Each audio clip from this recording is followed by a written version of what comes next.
Nous sommes de retour en direct dans cette édition du 9 décembre 2025 du Live de TV Finance, votre émission qui s'attache, qui s'accorde et qui essaie de débusquer l'actualité la plus pertinente pour vous proposer un éclairage sur le monde dans lequel nous évoluons et également vous proposer des solutions d'investissement au trading les plus adaptées à vos profils de risque. Et pour ce faire, écoutez, j'ai le plaisir, comme tous les mardis matins, de retrouver Guillaume Lydie. Bonjour Guillaume. Bonjour. Merci Guillaume d'être avec nous ce matin. Guillaume Lydie, vous êtes trader pour compte propre. Avec nous pour nous éclairer à l'aune de trois actifs que vous analysez pour nous, pour vous, pour nos auditeurs, nos téléspectateurs. Guillaume, on va commencer par le SP500. Le SP500, il y a à boire et à manger sur l'indice phare américain. Des économistes alertent sur le risque, notamment lié à l'emploi au cours de l'exercice 2026. D'autres nous disent que de toute façon, la Réserve fédérale américaine est à la manœuvre. La Réserve fédérale américaine qui se réunit aujourd'hui, qui délivrera sa réponse et sa stratégie de politique budgétaire, politique monétaire, demain. Et on attend tous de savoir ce qu'il en sera pour 2026. En attendant, comment est-ce qu'on anticipe cette réunion, Guillaume?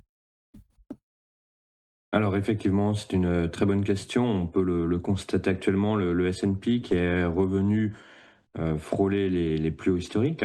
On le voit notamment sur les 6891 et un peu plus haut 6921.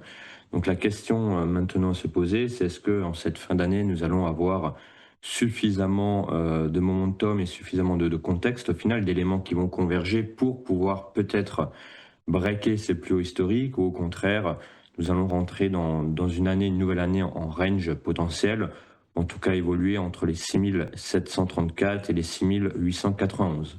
Donc effectivement, les chiffres qui vont arriver vont, alors je ne dirais pas nous donner la réponse, ça serait lire dans les pensées des marchés, ce qui n'est pas possible, mais en tout cas les chiffres pourraient nous orienter ou en tout cas nous donner quelques éléments de réponse sur la suite de cette année, ou plutôt la fin d'année, et sur le début de l'année prochaine.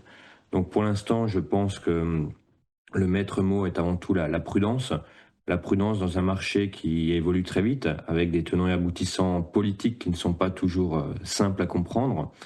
Et donc, pour ma part ou pour ma communauté, tout simplement, nous allons essayer d'être très opportuns, prendre point par point et non pas aller chercher de mouvements paraboliques directionnels.